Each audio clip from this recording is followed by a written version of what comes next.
Benchmade's Hunt series of knives, introduced at SHOT Show 2014, was described by Benchmade as the most advanced hunting knives ever manufactured. The Grizzly Creek, featured in this video, was described as the flagship of the Hunt line. In this video, we're going to rigorously assess those claims by examining its features, considering its technical specifications, and reflecting on how it comes together as a knife for hunters.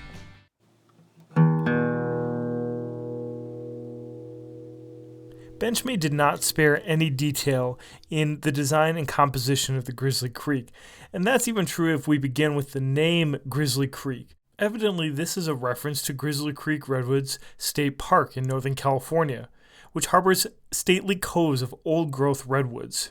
A highlight of this state park is the magnificent Cheatham Grove. This grove is the home of the famous shots from Return of the Jedi, the famous Steadicam chase. Packed in the Grizzly Creek name is both something ancient and something that implies the cutting edge. In this video, I'm going to go into some details about the specifications of this knife that hunters who perhaps are not knife guys should be aware of. One proprietary Benchmade technology that the Grizzly Creek comes with is the axis lock. The axis lock utilizes the so-called axis bar, a large pin held in place in the actual liners of the knife with an omega-shaped set of springs. These springs give energy for the axis bar to interact with the tang of the blade. When the knife is closed, the springs and bar hold the knife in place. But as the axis lock is disengaged and the axis bar runs along the tang of the knife, you can see what will eventually be its outcome is an unique and robust interaction with the blade of the knife. As you can see, the tang of the blade is prevented from moving upwards by the pin and is resisting a downward movement thanks to the axis lock. It's a very secure lock and is also ambidextrous and very easy to use. It's definitely more strong than a typical liner lock or lock back. The Grizzly Creek features an attractive and fairly useful blade profile.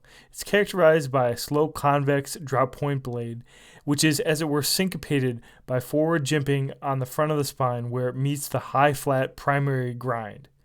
This is a wide blade with a huge belly and a little bit of recurve terminating in a robust tip. All this is suitable for hunting tasks. The blade is attractively finished in Benchmade's well-known Stonewash. The stainless steel on the Grizzly Creek is CPM S30V, a well-regarded steel, and yet one worth reviewing for hunters who are perhaps not familiar with it. CPM S30V is a powder metallurgy stainless steel developed by Dick Barber of Crucible Industries in collaboration with Chris Reeve.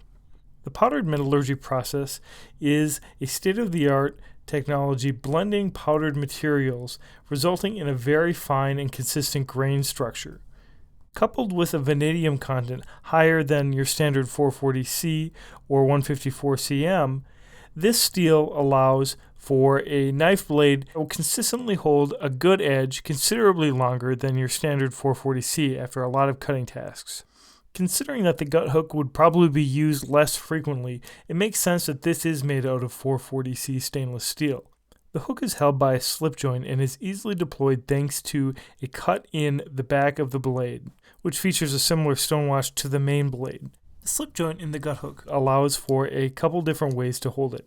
If it's locked all the way back, the thumb naturally actually rides on the jimping of the main blade, so there's plenty of traction both on the choil in the hook as well as on your thumb with the main blade. You can angle the gut hook out of the joint in a more ergonomic fashion, perhaps for a deeper cut. Cutaway in the Dymondwood handle easily seats the gut hook away from most cutting tasks. However, the attractive metal backspacer causes a lot of rattling against the gut hook if the knife is held in a certain way. The scales are kind of love it or hate it thing, and I like them. Dymondwood is a engineered wood plastic composite. Basically, it's a stabilized wood.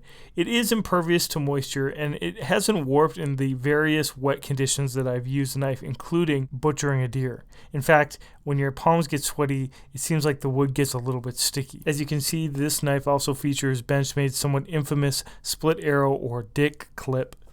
Putting aside whatever problematic phallic imagery people have with this clip, it is a functional one, and I like how it's been blackened. The knife overall sits in the pocket very comfortably. It's at once well seated, and easy to draw. Even though the liners on the Grizzly Creek are semi-skeletonized, the gut hook and metal backspaker certainly contribute to the large weight of 4.76 ounces. It's not a light knife by any means, although I do find it adequately comfortable in a pair of jeans or a pair of hunting pants.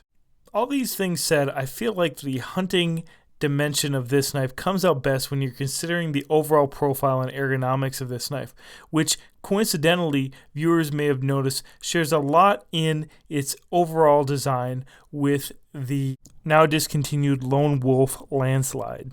The long 3.5-inch blade allows for some deep cuts, and there's a significant choil and guard in this knife that allows the fingers to naturally rest further back on the handles.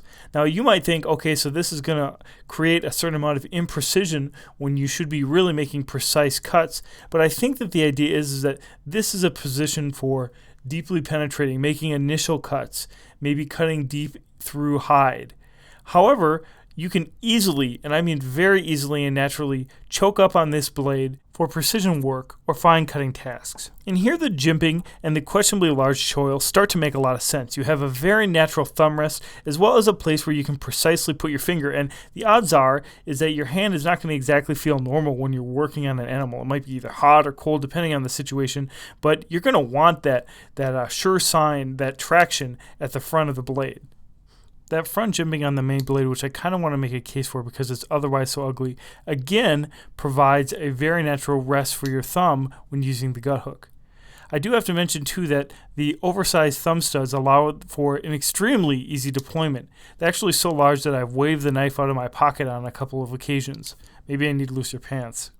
I think I should report too that there is the slightest amount of up and down play on this knife, perhaps due to the axis lock, if the pivot is loosened to a degree that the knife is very easily able to be flicked out. Now that said, I've never actually had an axis lock fail on me, and it's pretty rare, although there are a couple of occasions of the lock failing found on YouTube if you look for it. Although I like the Dymondwood scales for their warm feel and kind of heritage look, they are completely unlined on the side of the gut hook, and frankly it's something that I think that if I dropped it the wrong way I could imagine it chipping or cracking, at least if I dropped it on an occasion when the gut hook was deployed. There's not really a lot of give when I press on those things, but it'd just be a matter of dropping at the wrong angle on some concrete. Earlier this year, I used the Grizzly Creek to help process a deer. Specifically, I was working with butchering the meat. And what I found was that the ergonomics, blade profile, and high-quality steel were an excellent package, and it was a pleasure to use. It was a little bit of work to clean due to the somewhat complex parts of the axis lock and the integrated gut hook, but overall, it was a good experience. We can round out our conversation about the Grizzly Creek with a consideration of some alternatives and an overall outlook of the value of this knife. Now, obviously the best alternative to this knife, in my opinion, is within the Benchmade family, a Griptilian. This knife is in a lot of ways basically the same size and ergonomics as a Griptilian, but it costs quite a bit more than a standard Griptilian. At about $160, you could easily get a Griptilian base model for a lot less. Price considerations aside, what would this knife be a good upgrade for? I think it'd be a real upgrade for a die-in-the-wool traditionalist hunter who's maybe been using a venerable classic like the Buck 110.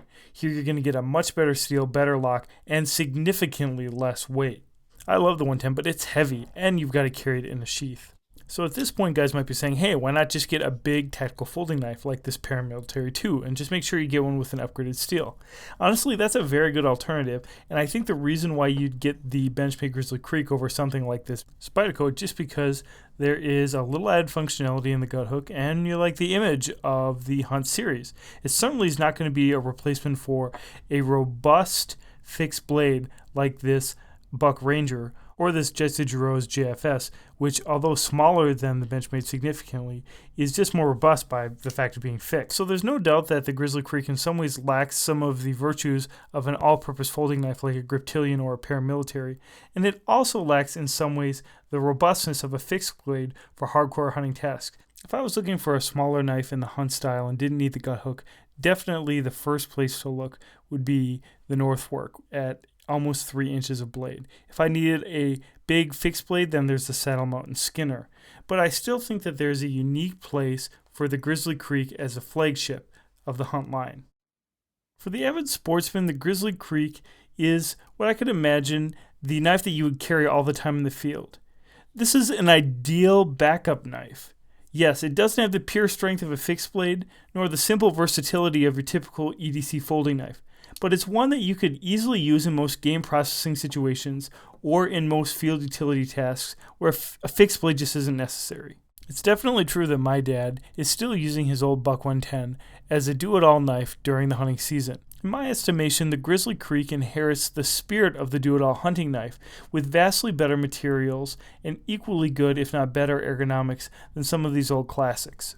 The Grizzly Creek is valiantly trying to straddle old style and new technology.